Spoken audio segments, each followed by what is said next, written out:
600 kilometers above the Arctic Circle, a train is crossing a landscape that barely holds together. Beneath its wheels runs a railway that cost billions of dollars to build. A steel lifeline pushed into one of the most hostile places on Earth. But this railway has a problem that no amount of money can fix. The ground underneath it is melting. Every summer, the frozen earth that grips these tracks turns soft. The rails bend, the embankments sink, and slowly, year after year, the Arctic coast itself is sliding into the sea. This is the story of how human ambition collided with a planet that refuses to stay frozen, and why one of the most expensive things ever built may be doomed before it ever pays for itself. This is the Yamal Peninsula. In the local language, the name means the end of the land, and it feels like it. A frozen finger of tundra reaching into the Kara Sea, lashed by storms, locked in ice for most of the year. There are almost no roads here, no cities. For most of human history, there was no reason to come at all. Then we found what was buried underneath, and everything changed. To reach it, engineers carved a railway more than 500 kilometers long across this empty wilderness. The Obskaya to Bovanenkovo line, the northernmost railway on the planet. A project so remote, so expensive, and so technically insane that almost no other nation would have attempted it. The reason for all of it lies deep below the ice. Yamal sits on top of one of the largest natural gas reserves ever discovered. The Bovanenkovo field alone holds trillions of cubic meters of gas, enough to heat homes and power industry for decades. To a state economy built on energy exports, this was a treasure too valuable to ignore. But you cannot pump gas out of the Arctic and just leave it there. You need to move people, equipment, and steel to the middle of nowhere all year round through blizzards and polar night. Trucks could not do it reliably. So the decision was made. They would build a railroad across the frozen edge of the world. And they would build it directly on top of permafrost. Building on permafrost is one of the riskiest things in all of civil engineering. And the people who built this line knew it. The plan rested on a single assumption: that the ground here had stayed frozen solid for tens of thousands of years, and that it would stay frozen for tens of thousands more. As long as the Earth stayed hard as rock, the railway would be stable. So they engineered around the cold, special embankments, cooling systems to keep the ground frozen, foundations designed to ride on top of the ice rather than melt into it. It was a brilliant bet against the climate. There was just one catch. The bet only works if the Arctic stays cold. And the Arctic is now warming faster than almost anywhere else on Earth. So let us stop for a second and talk about what permafrost actually is, because this is the heart of the whole story. Permafrost is ground that has stayed frozen for at least 2 years straight. But here, it has been frozen for far, far longer. Think of it like a giant freezer holding the entire landscape together.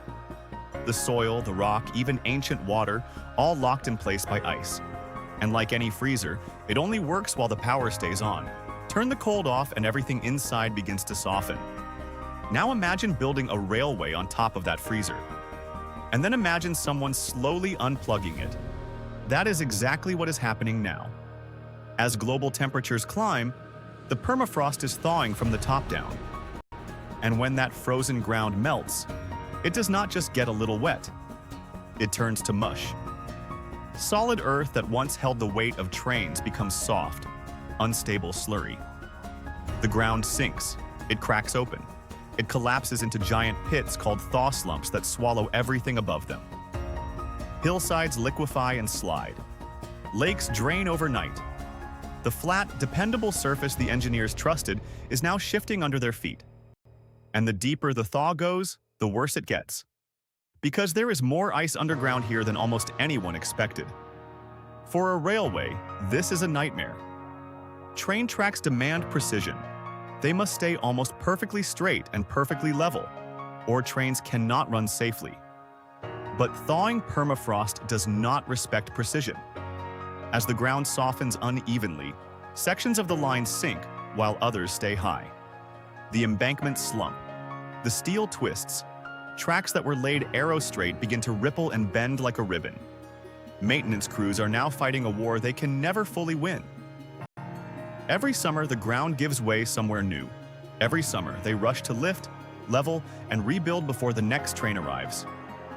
It is endless, and it is getting more expensive every single year.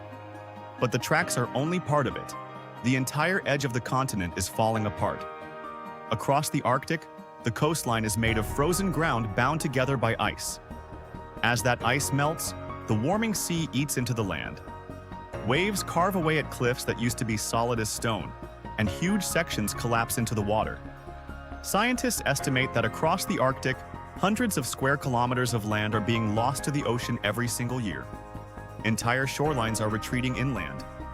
Coastal infrastructure, buildings, and pipelines that were once safely on dry ground now sit dangerously close to the crumbling edge. The map of the Arctic is literally being redrawn, and the land is losing. Now think about what this means for the money. Billions of dollars were poured into this region. The railway, the gas plants, the pipelines, the towns built to support them. All of it was designed to last for decades on stable, frozen ground. But that ground is vanishing, and you cannot simply pick up a railway and move it somewhere safer. So as the permafrost fails, these massive investments are slowly turning into what economists call stranded assets. Infrastructure that still cost a fortune to build, but can no longer be safely or profitably used. Repair bills are climbing into the billions. And every year the climate warms, the math gets worse. The Arctic was supposed to be a gold mine. It is becoming a financial sinkhole. And this is not just one railway. This is the future of the entire Arctic.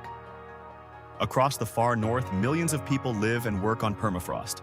Cities, airports, highways, and pipelines all rest on the same frozen foundation that is now failing.